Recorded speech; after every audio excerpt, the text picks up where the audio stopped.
이 태백산맥은 다 아시다시피 아마 그 세계 문학사에 보더라도 한국 문학사에서 한국 근대문학 이후에 지금까지 이것만큼 큰 충격과 국민적인 공감대를 얻은 작품은 없어요. 예. 평론가에 내가 볼 때도 문학연구가에 내가 볼 때도 근대문학 이후에 이걸 능가할 작품은 없습니다. 그 영향력이나 뭐 이런 여러 가지를 봐서 그만큼 중요한 작품이거든요. 그래서 이제 이 이야기는 워낙 지금 태백산맥은 적어도 이 방송을 그 들으시는 분들은 뭐 거의 100%다 봤을 겁니다. 아무리 독서를 안 해도 저건 봤을 거거든요. 그러니까 예. 이제 그런 얘기나 이 작품 분석 이런 건 다 넘겨주고 다만 이제 그 여기서 좀 이제 독자들이 뭐 이미 알고 계시지만은 이걸 취재하는 동안에 그 가장 공을 들이고 쓰시는 동안에 제일 애먹었다고 하는 모델이 이제 박연치라는 경제평론가가 있거든요. 예. 물론 이제 저도 굉장히 존경하는 분인데 그분과 얽힌 이 얘기만 좀 에피소드를 하나 하고. 예. 예. 태백산맥이 일부가 나올 때까지만 해도 박인천 선생은 책으로만 글로만 대했던 학자였는데 일부가 끝나고 나서 어느 날 전화가 왔어요. 만나자. 그래서 당연히 만날 수밖에. 그랬더니 너무 잘 읽었는데 정말 중요한 일을 했는데 당신이 알고 있는 빨산에 대한 문제 그것을 어떻게 해결하려고 하는가. 그래서 굉장히 어렵게 취재를 했는데 잘 안 됩니다. 그게 전적으로 좀 도움을 줄 수 있는 사람을 찾고 있는데 마땅치가 않습니다. 그랬더니 나가 누군지 알아? 나가 빨산이었어. 나가 알고 있는 거 다 말해줄게. 예. 받아줄 수 있겠는가? 나를 믿겠는가? 아니 선배님이신데요. 광주 소장학교 선배예요. 예. 아, 믿지요. 그럼요. 그렇게 해서 그때부터 그 양반이 겪으신 모든 이야기를 저한테 해 주셨어요. 그리고 제대로 말하는 것보다 더 잘 쓸 수는 없겠지만 예. 말하는 것은 제대로 써야 된다. 예. 조금 위험할지도 모르지만 어떻게든지 수술적인 방법으로 이겨내야 된다. 알겠습니다. 그때 그 양반이 중부서에서 형사가 그 양반 사무실로 한 달에 2번씩 와가지고 동양 확인서를 받아가던 시절이었어요. 예. 그 빨산이 하다가도 그 양반이 오면 눈 깜빡 하고 가서 난 나가버리고 도장 받아가고 그래 다시 만나고. 그리고 지리산을 10번 넘게 갈 때 그 양반이 항상 아무리 바빠도 선생님 가자. 그래서 동행하면서 또 이야기 끝없이 해 주시고. 그래서 빨산 지리산 투쟁이 시작되면서부터 이야기는 90%가 박현진 선생님께서 해 주신 거예요. 예. 그분은 천재적인 기억력을 가지고 정말 샅샅이 기억을 다 하세요. 그리고 그 양반은 16살에 입산해 가지고 19살에 내려왔는데 체포됐는데 그 3년 동안에 겪은 기가 막힌 사연들을 전부 다 소설가가 소설 쓰려고 취재하듯이 당신이 직접 그때 그걸 써야 된다 하는 사명감으로 조사를 했기 때문에 머릿속에 남이 한 이야기 다 기억하는 거예요. 그래서 선생님께서 직접 못 쓰시는 것을 제가 선생님 대신 소설을 쓰는 것으로 쓰겠습니다. 소설을 쓰는데 제일 고통스러운 게 그 양반이 나오는 부분이었어요. 그 양반 눈이 부리부리한 분이에요. 예. 눈에 불이 항상 번쩍번쩍해요. 그 눈이 저를 쳐다보고 있어요. 눈 앞에서 소설을 쓰고 있는데 예. 그 목소리가 들려요. 야야 그밖에 못 쓰겠냐? 더 잘 써야지. 뭐 이런 목소리가 들리는 거예요. 또 찢어버리고 또 그리고 사부학까지 다 나왔는데 다 읽으시고 나서 몸이 정말 잘 써버렸지야. 몸이 잘 써버렸지야. 예. 고맙다. 예. 네 큰일 해버렸다. 예. 지리산보다 더 큰일을 해버렸다. 그러시더라고요. 그 평가가 예. 모든 평론가 평가보다 더 나아요. 예. 그리고 그러셨겠네. 지리산 갈 때 예. 야야 네가 말이야 이 지리산보다 더 큰일을 해내야 되는 것이오. 정신 똑바로 차려야 돼. 굉장히 그 말씀하고 가시는. 예. 참 고마우신 분이었어요. 그 잊을 수 없는 분이에요. 뭐 그때 이제 자주 만났던 데가 바로 중북서 맞은편 골목 안에 있던 예, 공동경제연구소 예, 혼자 예. 앉아 계실 때거든. 예, 저도 그 가서 뵙고 한 건데 이 어쨌거나 이 소설이 처음 나왔을 때 나도 처음에는 네. 이 참 아슬아슬했어요. 예. 내 같은 사람은 이제 굉장히 그런 데도 민감하니까 그랬는데 예상대로 이제 문제가 많이 됐죠. 네. 그래서 이제 사실은 그냥 힘이 없다 하고 대검에서 결론 낸데도 불구하고 결국은 또 그 일부 멀지각한 사람들이 네, 방문하죠. 고발해가지고 네. 결국은 11년 동안인가 걸려서 네, 이제 네. 결국 나중에는 이제 무혐의 판결 받을 동안 15년 된 동안인데 이게 엄청 고생을 했어요. 그야말로 그 글을 쓰면서 당해야 될 고통이기 때문에 더 고통스러운 거죠. 시간을 많이 뺏기기 때문에. 그래서 그 얘기를 소설 읽은 분들도 이것 때문에 받았던 고통은 잘 모르니까 예. 그 얘기를 좀 자세히 들어보죠. 예. 근데 선생님이 이제 83년에 연재를 시작하신 거잖아요. 83년이면 전두환 정권이 정말 아주 서슬퍼럴 때인데 예. 저는 가장 먼저 드는 의문이 어떻게 83년에 이런 소재로 작품을 쓸 생각을 하셨을까? 이게 대단한 용기가 좀 필요한 게 아닌가라는 생각이 들거든요. 그 이래요. 조 선생님도 언젠가 그런 얘기를 하신 것 같은데 광주 항쟁이 그 우리 문화 그 정치적으로는 그런 억압을 하면서도 문화 그 지평을 무한히 넓혀줘요. 예. 왜냐하면 광주 항쟁으로 말미암아서 미국에 대한 비판이 완전 풀려버렸거든요. 그렇죠. 뿐만 아니라 북한 원전을 복사해서 금지는 금지인데 복사해서 예. 네, 광주 항쟁 때문에 그런 겁니다. 예. 그게 그냥 정상적인 그 박정희 시대 같으면은 그 억눌림이 그대로 있는데 자기의 정치적인 약점을 보인 게 이제 전두환 정권이잖아요. 시민을 죽인 예. 그런 자기 죄악이 있으니까 예, 예. 그런 데서 이제 자기 입으로 이데올로기에 대해서 좀 개방한다 해가지고 반공적인 사회주의 서적도 꽤 냈어요. 80년 예. 이후에. 그런 그 때문에 어떻게 보면 태백산맥이라는 것은 광주 항쟁의 아들이에요. 마치 또 올라가면 60년 4.19 아들이 광장 최인훈 광장이듯이 광주 항쟁의 아들이 바로 태백산맥입니다. 예. 그런 분위기를 아마 조 선생이 잘 탄 거죠. 그래도 그러나 연재 시작하시면서 좀 겁나거나 그러진 않으셨습니까? 왜요? 그때 83년은 전두환 정권이 하도 소설이 풀어가지고 대학생들 시위도 못 일어나고 있을 못할 때였습니다. 때. 그런데 2회분을 써놓고 비를 놓으니까 새벽 1시 반쯤 됐는데 이대로 가다가 틀림없이 정치적 위해가 올 거라고 생각이 들어요. 두려워. 그래서 집사람 보고 내가 이대로 가면 안 되겠는데 그때 애 데리고 견딜 수 있겠냐. 이 집사람이 깜짝 놀래 갑자기 그 말을 하니까 가만히 앉아있더니 작가가 쓰고 싶은 데를 써야지 정치적인 문제 때문에 위협 때문에 안 쓴다면 말이 되냐. 견딜 수 있으니까 써라. 쓰고 싶은 대로 써라. 대단하죠. 그래서 이제 결심을 하고 써나가는데 아리랑을 취재하면서 이제 내가 내 몸에 이상이 있다는 걸 알았는데 태백산맥을 3부를 쓰고 있는데 가슴이 이렇게 결리고 능막이 막 이게 뻑하면서 결리 올리고 이렇게 층이 생기는 것 같고 가깝게 죽겠는 거예요. 소화제 먹고 그게 신경성 유궤양이었어요. 예. 계속 신경을 쓰니까. 근데 그걸 모르고 태백산맥을 끝내고 아리랑을 취재하다가 도져가지고 그냥 막 피나 혈변 나오고 막 이래가 병원에 가니까 이 매드 엄지손가락 2개쯤 구멍이 뚫릴 천공 직전에 가 있어요. 예. 그래서 그걸 이제 치료를 하면서 아리랑을 쓰었는데 그 태백산맥을 쓰면서 이제 좌익 발성들 야이 부분이 나오면 밤잠을 못 자는 거예요. 써놓고 자기검열 또 고치고 또 그러다 보니까 신경성 유궤양이 있어요. 유가 막 헐어내려버리는 예, 그런 고통을 겪고 썼는데 결국은 고발당해가지고 11년 동안 조사받고 하는 세월을 살았죠.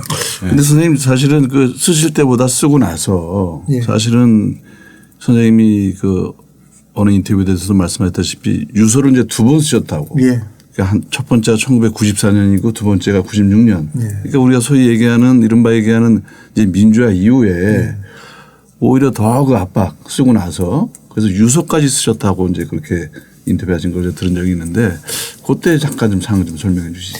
이제 저를 그 8개의 반공단체가 6.25 참전용사, 네. 월남전 참전용사 이런 식으로 해가지고 8개 단체가 반공구 위반 빨갱이라고 고발을 했는데 그 고발로 끝난 게 아니고 밤 새벽 2시고 3시고 전화 걸려오는 거예요. 예. 그래가지고 공갈 협박을 치는데 당장 너희 집 파괴된다, 폭발한다, 죽이겠다, 너희 아들 어느 대학 다니는지 안다, 뭐 반드시 끝끝내 죽이고 말 테니까 안심하지 마라. 별의별 협박이 그것이 한 4, 5년을 계속을 한 거예요.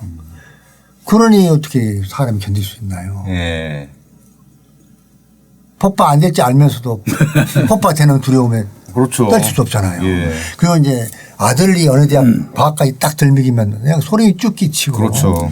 전부 조사해가지고 그렇게 하니까 그런 고통 속에서 수사받는 것보다 그게 더 힘들더라고요. 그리고 이제 거기서 끝난 게 아니고 그 소설 속에서 이제 문둥이 같은 이야기 나오면 예. 나환자들 협회를 또 충동지 시켜가지고 우리 집으로 15만 명이 쳐들어오게 하겠다 뭐 이렇게 나오고 하니까 사람이 막 까무라치겠더라고요. 예. 그래서 그때가 말도 할 수도 없고 나 혼자 다 당하는 거죠. 그때 한마디 딱 하시면 되는데. 야! 내가 당수한 사람이야 내가. 겁낼 줄 알아? 그런데 네. 그때 그 협박을 당하고 속으로 생각해요. 예. 옆에 집사람이 다 듣고 있잖아요. 남편으로서 나는 어떻게 해야 될 것인가. 의연하게 보여야 할 거 아니에요. 예, 예. 내가 두려워하거나 벌벌 떨면 아내가 의지할 데가 없을 거 아니에요. 그래서 이제 딱 누워서 자자. 이게 나의 면모를 보이는 것이다. 예. 그 마음 먹고 자요. 그러면 집사람이 몇 개월 지났다면 정말 당신 대단한 사람이야. 근데 그렇게 내가 다 들릴 정도로 소리 지르고 협박하는데 그 전화를 끊고 잠이 오냐. 자기는 못 잤다는 거죠. 이야기가. 어때요? 두 부부가 사랑하는 이유를 알겠죠. 예, 예.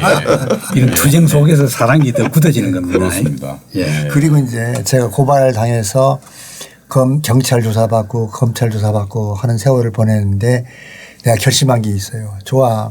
네가 남정현 선생이 분지로 예. 피라 사건 당해간 다음에 고문당하고 감옥살이 한 다음에 평생 동안 글을 못 썼잖아요.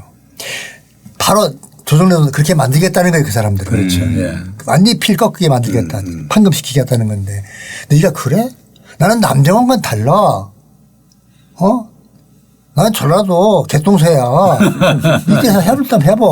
저라도 쫙 끝으면서 올라와 이만큼 살았는데 네 한다고 될 것 같아? 나는 이미 대한민국 소설가다. 해봐라. 그리고 이를 뿌득뿌득 갈고 아리랑을 쓰고 한강까지 다 썼잖아요. 예. 그 세월 동안에. 그러면서 이제 또 좀 몸도 안 좋아지시고. 이게 이제 그 알겠죠. 성질이 2살 때 네. 그 할머니한테 덤비던 성질이 나오잖아요. 예. 그러니까 그게 참 중요한 겁니다. 그리고 검찰에서 출국 정지를 시켜버렸어요. 무한정. 예. 근데 아리랑을 취재 가야 되잖아요. 그러면 검찰 찾아가요. 좀 풀어달라고요. 풀어달라. 예. 왜 검찰을 가보면 전부 내 새끼들 같이 젊은 놈들이에요. 그렇죠. 근데 이것들이 작가가 갔으면 좀 일어나기라도 좀 할 거 아니야. 아니요. 딱 버티고 앉아가지고 턱짓으로. 가시려고? 가시 반말 비슷해.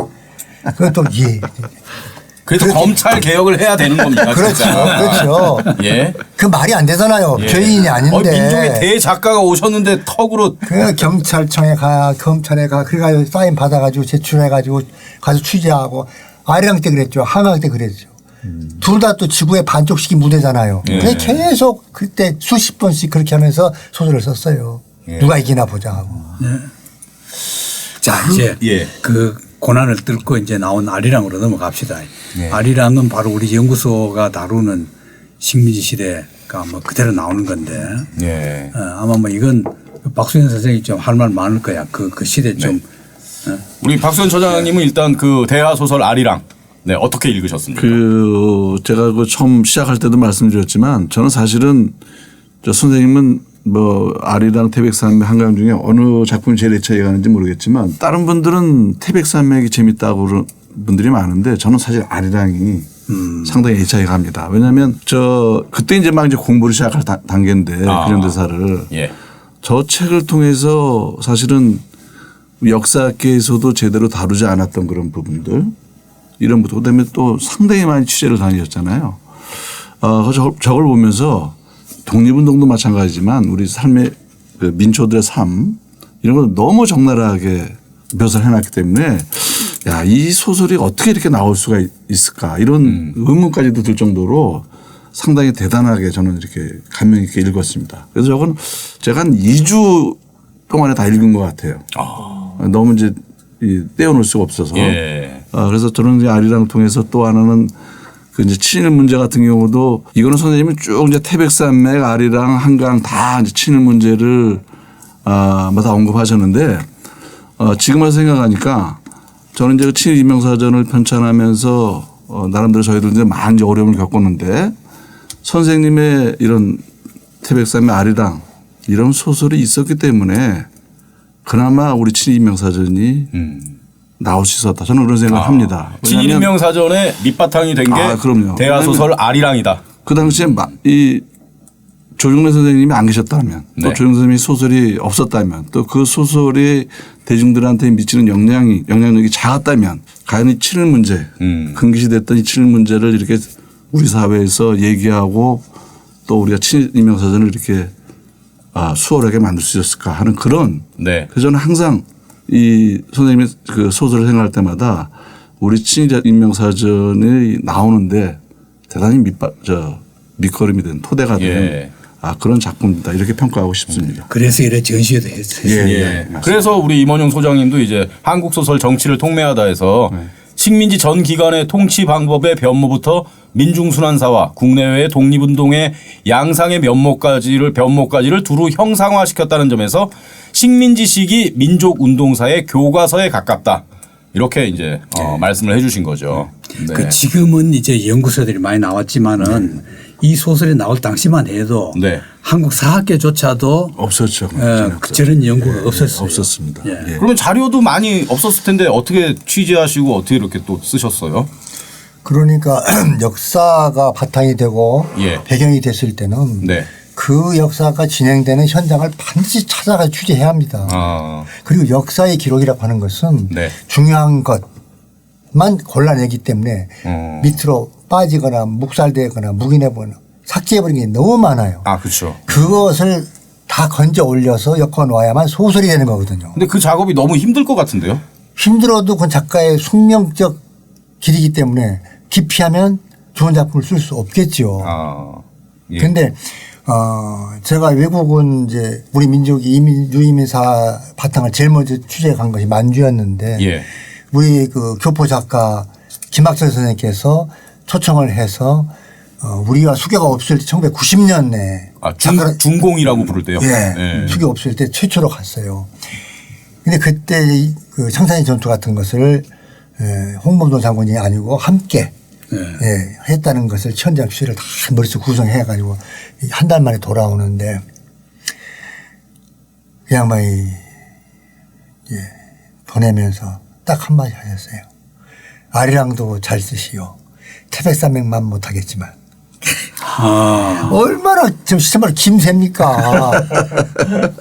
이 양반이 한국에 나올 때 두 작가를 만나기 위해서 왔다고 당신이 공개적으로 말했었어요.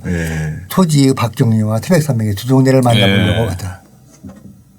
그 태백산맥을 이 양반이 너무 감동적으로 읽었는데 어떻게도 소설을 쓸까? 그러니까 그만 못할 거라는 거예요. 작가는 끝없이 새롭게 써야 하는 게 그게 숙명이고 운명이잖아요. 그렇기 때문에 다른 좋은 작품을 말할 것도 없고 내가 쓴 지금 새롭게 쓸 작품은 전에 쓴 작품도 다 적이에요. 나의 적이에요. 아리랑의 적은 태백산맥인 거예요. 한강의 적은 아리랑이고 태백산맥이라고요. 그런데 태백산맥만 못하겠지만 하고 선배 작가가 말을 해버릴 때 얼마나 맥이 빠져요. 근데 그걸 다른 각도에서 들으면 아주 극찬이다 이렇게도 받아들일 수 있는 거 아닙니까? 아니요. 그것은 극찬이 아니고 우려하는 거예요. 우려. 더 잘 못 쓸 거야. 그러나 잘 써볼 노력하라. 굉장히 무서운 말이죠. 그래서 저는 굉장히 두려움을 가지고 태백산맥만 못하면 어떡하지? 태백산맥 못 어떡하지? 계속 그 생각을 가지고 있는 거예요 내부적으로. 아, 근데 선생님은 내가 쓴 작품들도 서로의 적이다. 당연하죠. 이렇게 말씀하신 참 거에 좋은 진짜 말이죠. 어마어마한 정열과 열정이 느껴집니다. 예, 정말. 항상 새로워야 되니까. 항상 항상 새롭게. 더 좋은 작품을 써야 된다는 예. 욕정이죠. 항상 자기 극복이죠. 예. 자아 극복이 예술의 길이고 고독의 길이고 치열하기 때문에 그들이 예술가로 칭송받는 거잖아요. 예. 자기 극복. 예. 근데 저같이 평범한 사람들이 듣기엔 그 인생이 너무 힘들 것 같은데요. 고달프고. 어차피 인생은 고달프고 힘들어요. 궁금한데 예. 저 그 얘기 처음 들었어요. 김학철 선생님이 그런 말 했다는 거는. 근데 이제 김학철 선생님한테 그런 이유가 짐작이 돼요. 왜냐하면은 자기는 중국에서 독립운동사를 다 안단 말이에요. 예. 안돼도 결국 격정시대라든가 읽으면 썼지 그걸 못 썼거든요. 예. 그러니까 이제 이렇게 너무 소재가 넓고 시대도 긴데 이 태백산맥처럼 추약이 될까 그걸 염려했는데 그 궁금한 거는 나온 뒤에 봤어요. 그런데 예. 예. 태백 아리랑을 써놓고 6개월 정도를 못 견디겠더라고요.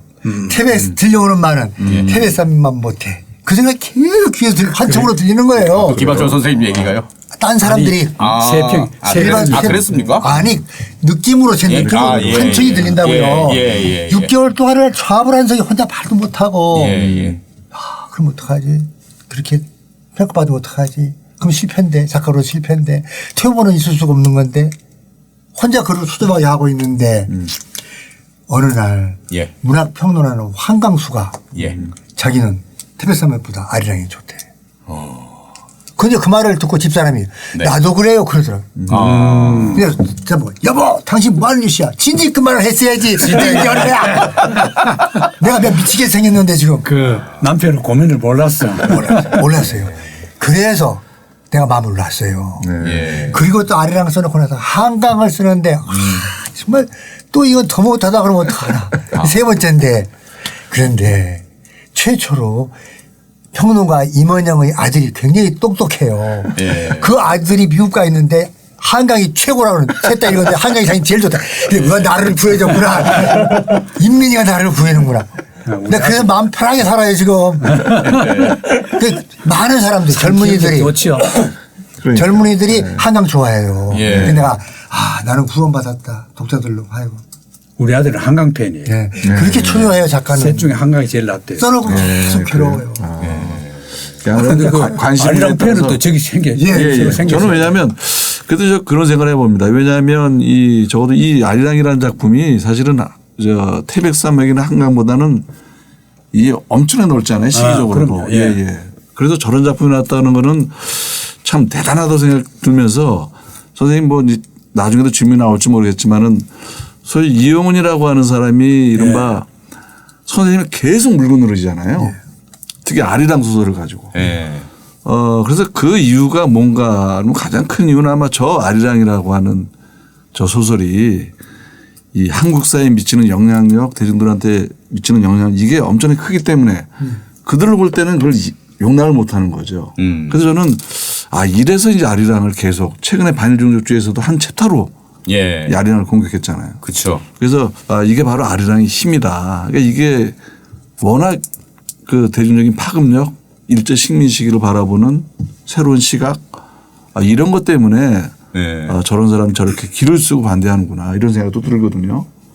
그런 면에서 오히려 더 아리랑을 좀 높평가하고 싶습니다. 그 반일 종족주의에서 아리랑 공격한 거 그거 딱 처음 아시고 기분이 어떠셨습니까, 선생님? 미친놈. 그렇게 생각이 들더라고요. 그리고 이런 신종 민족 반역자들을 어떻게 처리해야 되나. 그렇죠. 이건 표현의 자유가 아니고 민족에 대한 능멸이고 모독인데 이건 용납할 수 없다. 이런 자들을 처단해야 하는 법을 만들어야 된다. 민족은 신성한 것이고 신성 불가침의 존재인데 어떻게 이런 자들이 일본에 뒷돈 받아먹고 최근에 그들이 돈 받아먹었다는 게 계속 나오잖아요 지금 유튜브에 막 공개되잖아요. 이 용납할 수 없잖아요. 학자라는 이름을 가지고. 그래서 어느 방송에서 제가 인터뷰 요청이 왔길래 어떻게 생각하냐고 그래서 내가 자료를 다 가지고 있다. 태백산맥이 무혐의 받은 것은 100% 자료에 근거했기 때문에 그렇다. 아리랑 또한 120%의 자료를 가지고 있다. 그들을 감옥에 보내고 싶다. 명예훼손으로. 그리고 유시민 예. 씨하고 노무현 대통령 10주기 때 대담하면서 그 이야기를 했어요. 그랬더니 선생님 이영훈 정도는 사람 취급 안 합니다.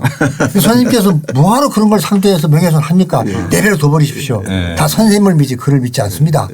그리고 학자 작가 이런 사람들이 자꾸 명예훼손 같은 거 해서 법정에 오면 판사들이 정말 괴로워합니다. 하지 마시고 알았어 다시 말 안 하겠어 포기했어요. 근데 더 황당한 거는 이 이영훈이라는 사람이 그 선생님의 아리랑을 공격하면서 하나 예를 든 게 있어요. 예. 이른바 이제 일본의 국민 작가라고 하는 시베로따로 궁극주의 작가 그걸 비교하면서 적어도 시베로따로는 실증적 이런 거 이 정도는 돼야 되는데 한국에 조정되는 이 수준에도 못 미친다. 이러면서 이제 공격을. 시발 없다는 조정래를 못 따라와요. 그래. 그래서 진짜 자체가 더 황당했습니다. 예. 어쨌든 아리랑은 제가 볼 때는 앞으로 점점 더 중요시돼야 될 작품. 예, 맞습니다. 예. 점점 더 지금 다시 왜냐하면 토착 외구 때문에 네. 이 지금 이 적은 세력이고 말이 안 되는 궤변인데도 불구하고 맞습니다. 너무 시끄럽고 부작용이 많아요. 예. 예. 그래서 이제 그걸 하기로 하고 이제 한강으로 넘어갑시다. 이 한강은 뭐 우리 아들이 좋아하는 거긴 하지만 저도 좋아하는데 왜냐하면 이건 바로 우리가 살아온 시대거든요. 네. 그야말로 59년부터 아닙니까? 59년부터 광주항쟁 딱 시작되면서 여기서 기차 타고 서울에서 기차 타고 광주로 내려가는 게 끝이거든요. 이 소설이. 그래서 이건 이제 참 지금 젊은이들이 아무리 소설을 싫더라도 지루하더라도 이 코로나 계절에 네. 한강은 꼭 보라고 저는 미리 전제하에서 이제 얘기를 해나갑시다. 네. 근데 한강 아리랑과 이제 한강 사이에 별로 이렇게 좀 잘 안 쉬시는 것 같아요. 늘 좀 창작하시고 이렇게 좀 휴식을 싫어하십니까? 근데 우리 조정래 선생님은 특별히 휴식이라는 게 없잖아요. 그러니까요. 그러니까 좀 쉬는 걸 안 좋아하십니까? 아니에요. 쉬는 거 굉장히 좋아합니다. 안 좋아하는데 쉬시잖아요, 근데. 근데 원래 선생님이 이 세 작품을 다 미리 구상을 하셨잖아요. 예. 시작 쭉 처음부터. 예, 예. 그리고 그러신 저는 거죠? 작품을 대략 20년 쓸 것을 미리 다 정해놓고 예. 작업을 하기 때문에 예. 중간중간에 충분히 휴식을 하고 3년 토굴, 4년 토굴 이렇게 작품을 써내기 때문에 예. 특별한 휴식이 없고 그리고 어떤 그 의미 있는 일 제가 글쓰는데 직접적인 도움이 되는 일을 하지 않고 하루 이틀이 지나가 버리면 굉장히 괴로워요. 인생을 소모하는 것 같아서. 그러니까요. 휴식을 안 좋아하시네요. 아니요. 휴식을 따로 생각하는 거예요. 휴식을 예. 개념이 다르잖아요. 예. 어떤 오락을 하면서 휴식을 할 수 있고 뭐 이게 한데 저는 여행을 해도 취재 여행만 했지 예. 일반 여행은 거의 한 적이 없어요. 취재 여행의 낭만 이런 네. 말을 특별히 하는데 그거 없어요. 일로서 그냥 여행을 하기 때문에. 네. 이 한강 이제 쓰시기 위해서는 어느 쪽으로 좀 취재를 많이 가셨습니까? 그러니까 이제 우리가 경제발전사가 한 가닥이고 또 예. 하나는 연자재 분단에 상처를 입은 사람들 그 두 가지 문제가 한강을 이루고 있는 두 줄기인데 그 경제발전을 해온 동안에 우리 민중들이 대중들이 헌신했던 그곳이 전부 무대가 됐죠. 독일, 사우디아라비아, 베트남 다 무대. 그러니까 지구의 반쪽. 아리랑의 반대편이 다 무대가 돼서 현장 취재 다 했고요. 예. 그 여기서 이제 우리 연구소하고 제일 깊은 인물이 임종국 선생입니다. 예. 그 임종국 선생 아주 정면으로 네. 다뤘어요. 그리고 이제 박태준 예. 그 보철.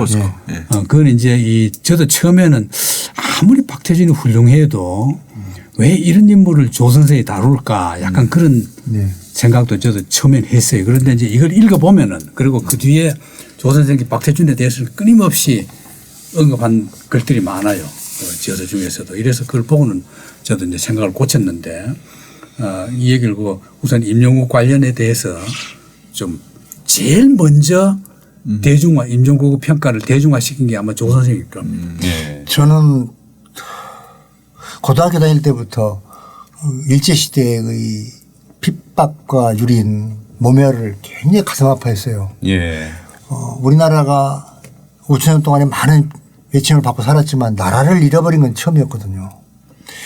이 상처와 이 부끄러움을 앞으로 미래의 삶을 살아가는데 반드시 잊어버리면 안 된다. 네. 그 생각을 고등학교 때부터 하고 문학을 하면서 점점 그게 깊어져서 태백산맥부터 한강 아리랑까지 계속 친일 문제를 다루고 있는 것도 그 맥락이고 친일파들을 지금이라도 늦지 않았으니까 척결해야 한다고 하는 생각 갖는 것도 문재인 미래와 바로 연결되기 때문에 그런 것이고 예.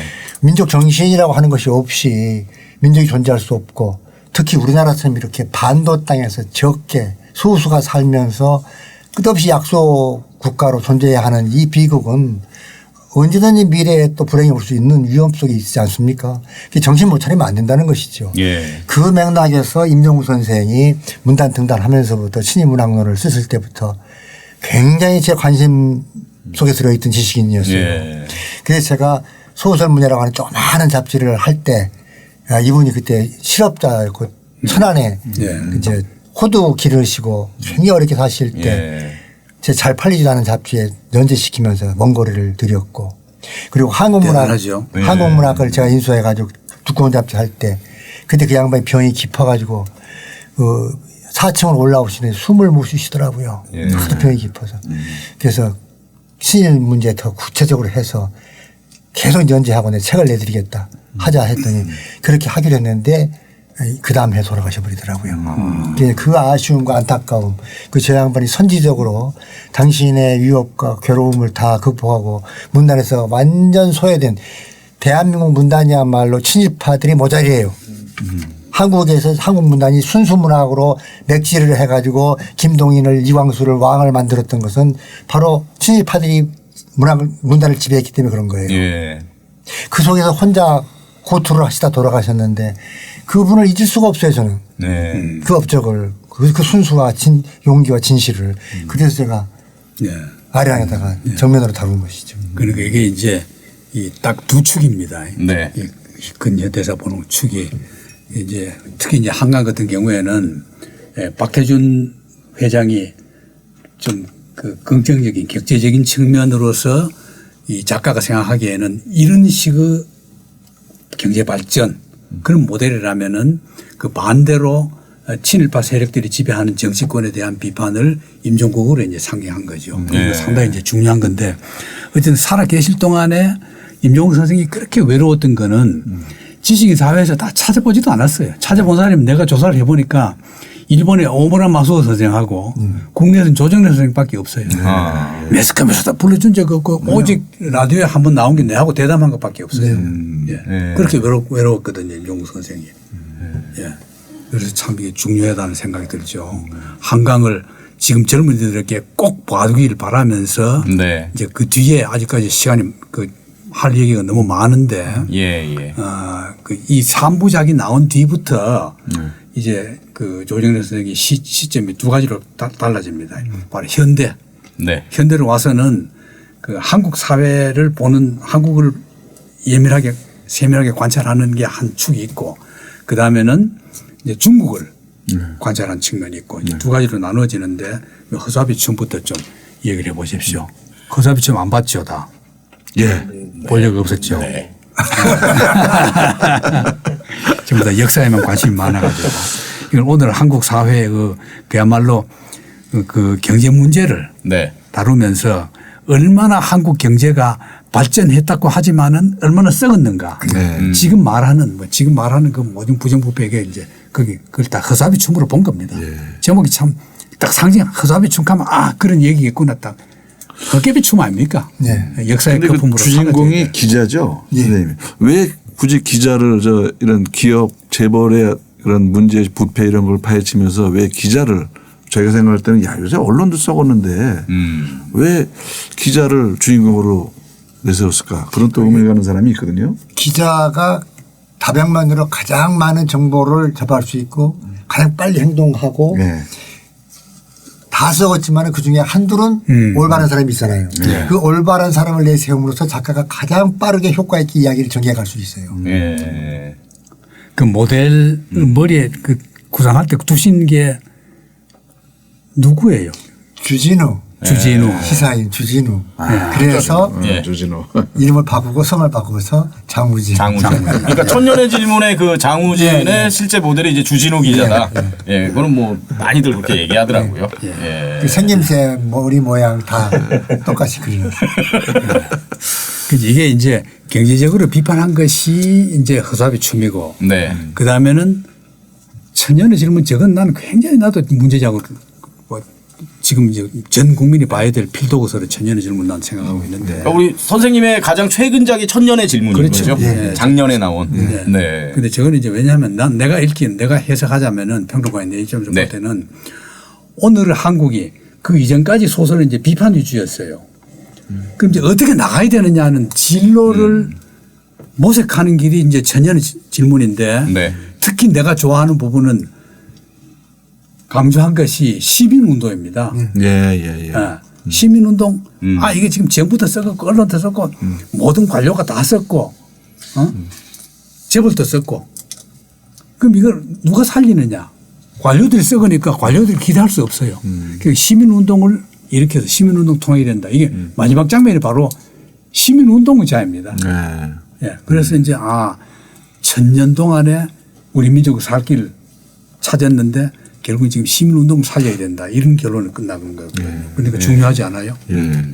그래서 선생님이 그 인터뷰 때마다 그 시민단체의 중요성 역할 또 스웨덴 예를 들면서 그런 말씀 많이 하셨는데 어쨌든 이 국가 권력이라든지 사회 이 공익성 공공성 이걸 확보하기 위해서는 시민단체가 건강해야 되고 시민단체가 많아야 된다. 심지어는 1,000만 명 국민 1,000만 명이 1,000원씩 내서 시민단체를 살리자. 그런 말씀도 어느 인터뷰에서 이 책에 나옵니다. 책에 나와요. 책에. 방법론가 이야기예요. 네. 그러니까 1,000만 명이 1,000원씩만 내면 1억씩 모아지는 100개의 시민단체를 운영할 수 있어요. 그러면 한 시민단체의 운동 봉사자만 40-50명을 채용해서 기본급 다 지급할 수 있고 그리고 그 시민단체에서 일을 했는데 안 될 경우는 그 지원하는 1,000만 명이 광화문도 채우고 국회도 에워싸고 해서 밀면 나라가 안 될 수 없잖아요. 네. 근데 우리 시민단체가 지금 굉장히 빈약해요. 있으면서도 빈약하잖아요. 그러니까 북유럽을 중심으로 한 서유럽 국가들의 민주주의를 부러워하면 안 되잖아요. 그들이 간 길을 우리가 따라가야 되죠. 모델이 있으니까. 그들이 시민단체가 5만 개부터 10만 개 존재하고 한 사람당 5개부터 10개까지 시민단체를 지원합니다. 그들이 민주주의는 그들이 감시 감독을 철저히 했기 때문에 되는 거잖아요. 예. 정치인이 하는 게 아니에요. 예. 그들이 철저한 감시 감독하에 정치인들이 꼼짝 달싹을 못하고 국가에 봉사하도록 만들어버리는 거예요. 이게 살아있는 민주주의죠. 네. 우리는 투표만 해놓고 잘해주겠거니 믿어요. 바보들이에요. 그 바보의 세월을 70년을 살았는데 더 이상 살지 마라 하고 말하고 싶었던 게 천년의 질문이고 네. 이걸 쓰면서 제가 희망했던 것은 300만 질은 팔려야 돼. 그래야 이 사회가 바뀌어. 했더니 그 10분 1도 안 돼. 그래요? 그 참 서운하네. 저도 아니, 서운한데. 책을 안 읽는 스마트폰이 망할 놈의 새끼가 나타나가지고 책을 안 읽는 시대를 만들어버렸잖아요. 이 괴물이 나타나가지고. 저건 정말 근데 어쨌거나 저 소설로 네. 참여연대가 예. 엄청난 회원이 늘어났어요. 결국 천년의 질문 그 질문이라는 게 우리의 국가 공동체가 어떤 가치를 갖고 앞으로 어떻게 나아가야 될 것인가 이 질문입니까? 그렇습니다. 그렇죠. 국민은 예. 국가가 있은 이후에 나라가 왜 필요해? 우리한테 세금만 훑어가지 뺏어가지 해준 게 뭐 있어? 하고 계속 비판하고 회의했잖아요. 네. 그게 인류 역사 2500년입니다.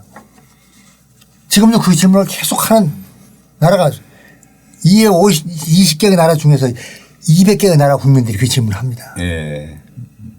거기에 대한 응답을 저는 하고자 했던 거죠. 예. 그러면서 이제 강조하신 게 시민운동 단체, 시민단체. 더 이상 질문하지 말고 스스로가 그 답을 찾아야 된다. 네. 그 방법은 시민단체의 활성화밖에 없다. 예. 왜냐하면 세 분야 입법, 사법, 행정, 언론, 재벌 다 결탁해서 썩었으니까 그들을 믿지 말고 회초리질을 해서 감시 감독하라. 쉽게 말하면 전 국민이 다 시민운동가가 돼야 된다. 그렇죠. 예. 시민운동 후원자가 돼야 된다. 그 요지입니다. 평화 상비군 1,000만 명 확보. 평화상비군 1,000만 네. 명이고. 예. 그래서 오늘 또 우리 민족문제연구소, 우리 연구소가 시민단체 아니겠습니까? 그렇죠. 그래서 또 시민단체 오신 거고 예, 연구와 이제 실천을 병행하는 시민단체가 바로 민족문제연구소인데 그럼 우리 선생님 민족문제연구소에 좀 조언해 주고 싶으신 게 있다면 어떤 게 있을까요? 지금까지 잘 해 오셨잖아요. 더 바라고 싶은 것은 적극적인 활동을 해서 우리 5,200만 인구인데 15,000명이 지금 지원하고 있는 건 너무 빈약하지 않습니까? 예. 15만 명 1단계, 2단계 150만 명, 예. 3단계 1,500만 명이 될 때까지 네. 열심히 하시면 그들이 감동해서 함께 동지가 될 것입니다. 예, 고맙습니다. 네, 고맙습니다. 네, 선생님. 이제 우리가 지금 저희들 생각할 때는 가장 시급한 문제가 조 선생 발언하고 똑같아요. 그 이제 법 이름은 없지만은 예. 친일파 찬양하는 것을 금지하도록 하는 법을 만드는 거. 이제 만들어야 됩니다. 예. 특별법을 만들어야 됩니다. 예, 그 좋은 아이디어 있으면 좀 말씀해 주십시오. 지난번에 김원웅 광복회장을 만났을 때 그 예. 이야기가 나왔습니다. 그래서 그 법을 곧 발의할 테니까 함께 예. 힘을 합하자. 그래서 좋다고 했습니다. 네. 그때 민정문제연구소도 함께 해야지요. 예.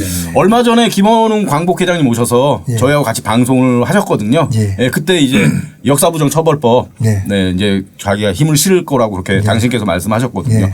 우리 뭐 조 작가님께서도 거기에 좀 이렇게 힘을 많이 물론이죠. 보태주시면 물론이죠. 참 좋을 것 같습니다. 예. 근데 이제 뭐 시민단체 얘기가 나왔었는데 최근에 정의기억연대 정의원 관련해서 또 많은 얘기들이 나오고 있지 않습니까? 예. 선생님 좀 그 뭐 사태의 흐름이랄까 이런 거 보시면서 어떤 생각을 좀 많이 하셨습니까? 그것도 일본의 마수가 뻗쳐 있다는 혐의가 굉장히 짙습니다. 김어준 총수가 TBS에서 방송하면서 그 이야기를 계속 제시하는데 저는 그 부분을 믿습니다. 일본이 공식적으로 친일 문제, 한국과의 관계 문제를 무력화시키고 희석시키기 위해서 연간 1조의 예산을 쓴다고 합니다. 우리가 방심하면 안 되겠죠. 예. 예. 그리고 일본 사람들이 문제인 것은 물론 친한파도 있지만 그건 극소수고 예. 그들 1억 2천만 인구 중에서 85% 정도가 협한을 가지고 있습니다. 우리를 무시하고 미워합니다. 예. 말이 됩니까? 그들은 우리와 지리적으로 이웃한 나라일 뿐이지 그들이 우리한테 혐한하고 잘못을 반성하지 않는다면 예. 영원한 우리의 원수지요. 그들을 용서할 수 없지요. 예. 우리는 용서할 준비가 있었는데 사죄를 않기 때문에 용서할 기회가 없잖아요. 용서라는 것은 반성에 대한 선물입니다. 반성하는 자에게만 용서가 주어지는 겁니다. 예. 일본이 반성하지 않으면 우리는 영원히 그들을 용서할 수가 없어요. 앞으로 360년 동안. 정글 말리는 이제 중국을 다룬 건데 이게 뭐 설명할 필요도 없이 이제 장글 말린 예를 많이 보셨을 거예요.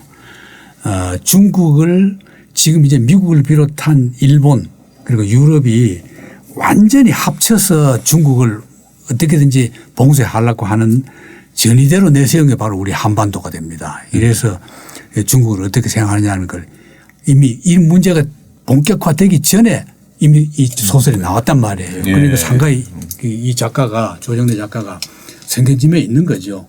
왜냐하면 우리나라가 그 전통적으로 보면 역사학자들이나 정치학자들이 해양성 국가로 넘어가느냐 대륙성 국가가 되느냐 뭐 이 갈림길이 이제 반도기 때문에 그렇게 말하는데 2차 대전 끝난 뒤에 북쪽은 대륙성 국가로 회귀했는데 수천 년 동안 대륙성 국가로 있었던 나라가 일본에 의해서 강제로 해양성 국가로 됐다가 식민지가 그다음 판로가 됨으로써 반쪽은 원래대로 대륙성 국가 되고 반쪽은 해양성 국가로 남아 있다. 그래서 이제 미국의 많은 정치가들이 유럽의 많은 역사학자들이 한반도는 언젠가는 대륙성 국가가 될 거다. 이미 50년 전에 다 예언을 한 게 있어요. 그랬는데 우리나라는 아직까지도 그 해양성 국가 식민지 이게 체질화되어 가지고 지식인들이나 학자들이나 정치가들이 그 은근한 반중 정서 그게 바로 이제 토착 외국하고 다 통합니다.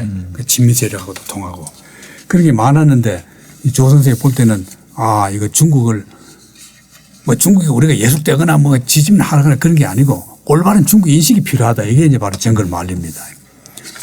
대단히 엄청난 정보에 어떤 기자도 취재할 수 없는 정도의 그 중국에 대한 그 정보 깊이를 다루는 게 바로 이 소설이거든요. 예. 뭐 더 물어볼 게 있으면 여쭤보십시오. 모두.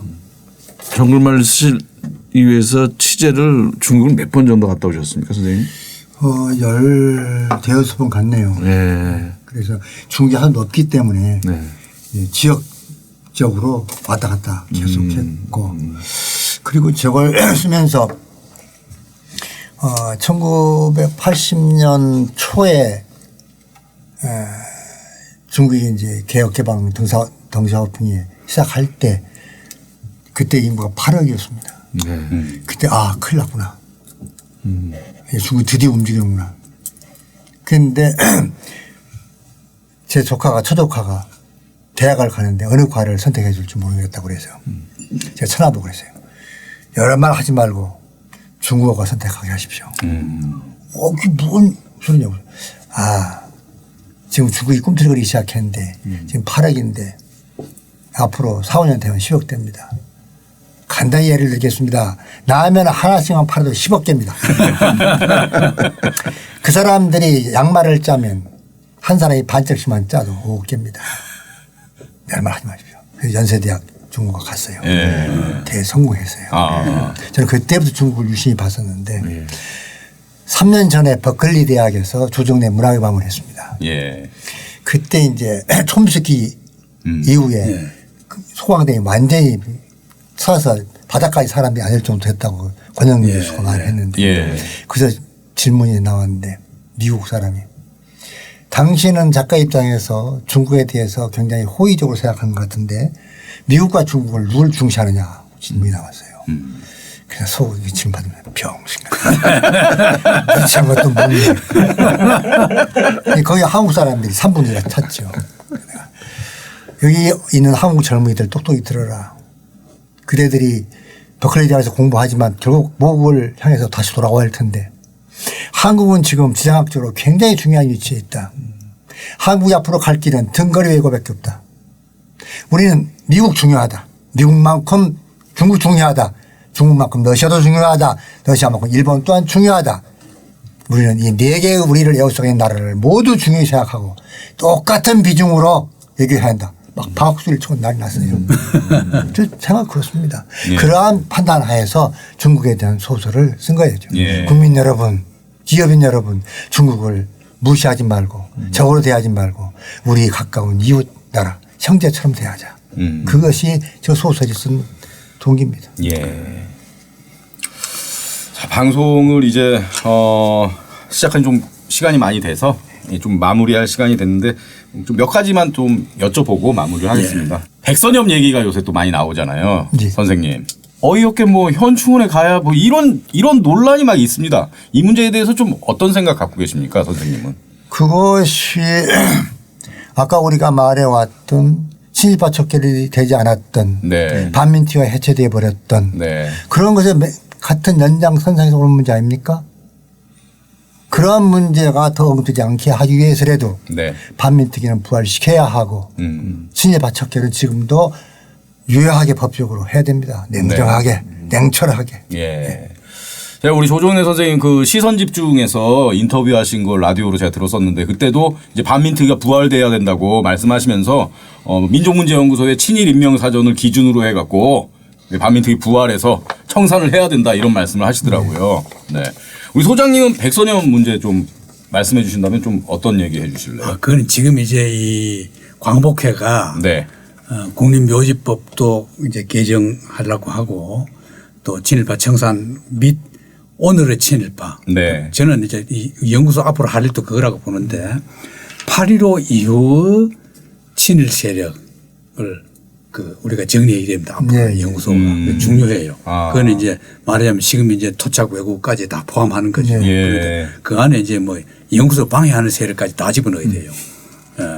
지금 친일파라는 게 연구소 방해하는 거는 친일파 방해하는 거거든. 그래서 그런 세력까지 포함해야 되는데 그걸 하면 자연적으로 다 되고 그건 왜냐하면은 친일의 뿌리를 빼지 않으면 친미 뿌리도 못 뽑습니다. 그래서 이제 친일파, 친미파거든요. 똑같아요. 예, 똑같아요. 예, 네. 똑같기 때문에 친일파를 정리하면 저절로 친미파도 없어져. 그러면 우리 미국을 원수로 해야 되냐? 그건 아닙니다. 아니에요. 예. 그 친미파하고 친일파하고 우리가 일본과 미국을 대등한 호혜 원칙에 의해서 해야 된다는 거하고 다릅니다. 그렇기 때문에 예. 그렇게 되면 저절로 그런 모든 문제가 친일파를 이름을 붙인 그 이 찬양하는 각종 기념상이라든가 뭐 동인문학상 예. 조선일보에서 그거 주잖아요. 왜 주겠어요? 그런 걸 다 정리해야 된다는 거죠. 그런데 이제 이 문단에서 이제 이미 조영래 선생이 여러 저서를 통해서 말씀하셨는데 미당 서정주 문제를 오늘 이거 뭐 이제 대중화 시키기 위해서 좀 조영래 선생님 직접 좀 말씀하신 걸 듣고 싶어서 그러니까 지금 굉장히 돌아가신 뒤부터 굉장히 냉철한 평가가 많았는데 또 이제 특히 이제 동국대에 얼마나 또 가까웠어요 개인적으로. 그런 걸 뚫고 제가 알기로는 거의 동국대 제자 중에서 유일하게 이제 조 선생 부부반이 이제 반대해서 상당히 그 말씀도 그 비난도 많이 받으실 텐데 예. 어떠셨는지 좀. 미당 선생의 친일 문제가 거론된 것이 네. 전두환이 대통령을 하고 있을 때 거기에 아부하면서 그렇죠. 찬양시. 그리고 광주의 문제를 폭도들이라고 말하면서 예. 친일 문제가 불거지기 시작했습니다. 전두환이 나이가 50 중반 초반이었는데 그때 미당이 73살인가 됐을 때 예. 전두환 찬양시를 썼고 예. 그걸 제가 이제 미당 이야기를 할 때 전편을 한 줄도 안 빼고 한 자도 안 빼고 다 실어버렸는데 이제 그런 식으로 주책 없이 이상한 짓을 해가지고 자기 스스로의 가치를 땅에 떨어뜨려 버리고 시의 유산까지도 다 먹칠을 해버린 분인데 그분이 그런 짓을 한 것에 대한 반성의 기회를 네. 저는 주고 싶었어요. 그래서 한국문학 잡지를 할 때 해방 50주년을 기념을 해서 살아있는 친일 문인들에게 지면을 주고 변명 다 하라. 그리고 결론은 잘못했단 말 한마디만 하라. 예. 그걸 근거로 우리가 내가 앞장서 가지고 다 면죄부를 주겠노라 하고 특집을 했어요. 그랬는데 이 양반이 저한테 그냥 2시간 이상을 막 소리 지르고 욕을 하고 막 난리를 쳐가지고 결국은 안 됐어요. 예. 안 했어요. 그리고 이제 돌아가시면서 병원에 입원했을 때 기자들이 마이크 들이대고 친일 문제 어떻게 생각하나 했더니 잘들 봐주시게 그 마지막 말하고 돌아가신 거예요. 이제 그 대목에 대해서 고은을 비롯한 몇몇 사람이 글을 썼어요. 비판의 글을. 예. 그랬더니 동국대 출신들이 그냥 들고 일어나 가지고 욕을 하고 난리가 났더라고요. 그래서 제가 실천문학에다가 안 되겠다. 지금 말한 그 사연들을 더 구체적으로 써서 한 50면에서 발표했어요. 예. 그랬더니 동대 출신들이 아무 말도 못해요. 그 뒤에는 예, 확실한 근거를 가지고 제가 말을 하니까 말을 못했어요. 그 대신 지그들이 사적으로 앉아가지고는 배은망덕한 새끼, 배은망덕. 싸가지 없는 새끼 그렇게 말한대요. 그냥 상관없다. 예. 올바른 말을 할 때는 우리 아버지가 잘못했다고 말하는 것이 옳은 것이다. 둘이 없는 거다. 그건 역사의 진실이다. 두 분 주례까지 쓰였잖아요. 그렇죠. 집사람을 등단시켰고 예. 나에게 문학이 무엇인지를 시감상법을 가르치셨던 예. 좋은 분이에요. 그러나 행위는 나쁘지요. 반성 안 했으니까. 네. 행위 나쁘할 수 있어요. 그러면 말씀에 반성을 해야 하잖아요. 예. 반성 안 하잖아요. 예. 일본이 반성 안 하듯이. 그러면 용서할 수 없잖아요. 조정래 선생님 네. 존경합니다. 리스펙트. 진짜 지금 말씀해 주신 거 그분 참 좋은 사람이다. 네. 하지만 행위는 나쁘다. 참 어려워요. 그거를 진짜 문사를 그렇게 그럼요. 하기가. 그래서 참 그렇죠. 어려운 일이죠. 그게. 그래서 호의로 이렇게 좀 반성의 말씀을 하실 수 있는 기회를 드리려고 했다. 근데 그거 안 하시고 돌아가셔서 지금도 참 마음이 아프다. 내 주례까지 봐주신 분인데 이 얘기가 되게 가슴 뭉클하게 다가왔습니다. 진짜. 선생님 존경합니다. 네, 감사합니다.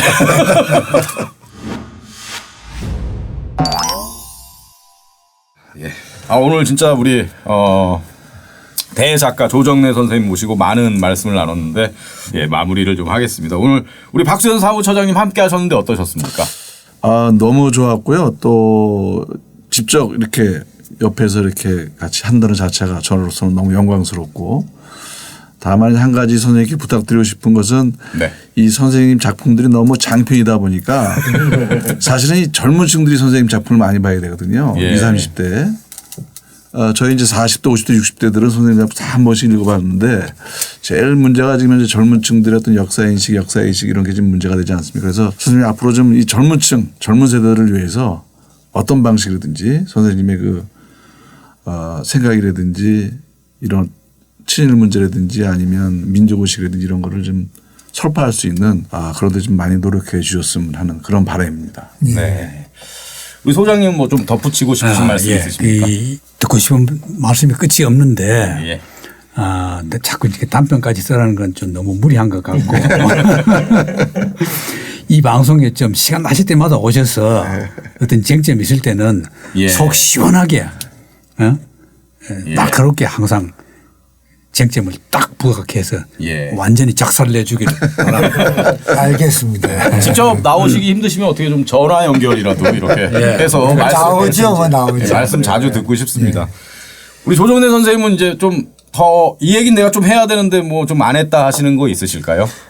건강하니까 앞으로 시간을 두고 하면 될 거고요. 네. 한꺼번에 다 할 수는 없고, 중요한 것은 우리가 굉장히 어려운 시점에 와 있습니다. 예. 국가적으로, 민족적으로, 그리고 또 북한에서 최근에 또 이상스러운 소리를 해서 우리 잘하고 있는 정권에 부담을 주고 하는데, 이런 때일수록 코로나19도 잘 극복하고 남북한 관계도 더 순조롭게 돼서 우리의 삶이 서로를 존중하면서 잘 살 수 있는 그런 지혜를 좀 발휘했으면 좋겠습니다. 네. 고맙습니다. 저는 이제 끝으로 좀 덧붙이고 싶은 말이 지난 2017년 자료를 보니까 이제 대한민국 공공도서관에서 책 대출 1위가 태백산맥이더라고요. 네, 그리고 전반적으로 다 이제 조정래 선생님 작품이 공공도서관에서 이제 대출이 많이 되고 있습니다. 네, 제 청취자 여러분께 말씀드리겠습니다. 책은 사서 읽는 겁니다.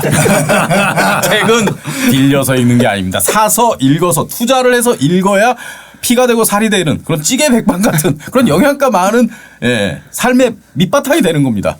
아까 그 대출 소식을 들으시고 우리 조정래 선생님도 매우 아쉬워하셨습니다.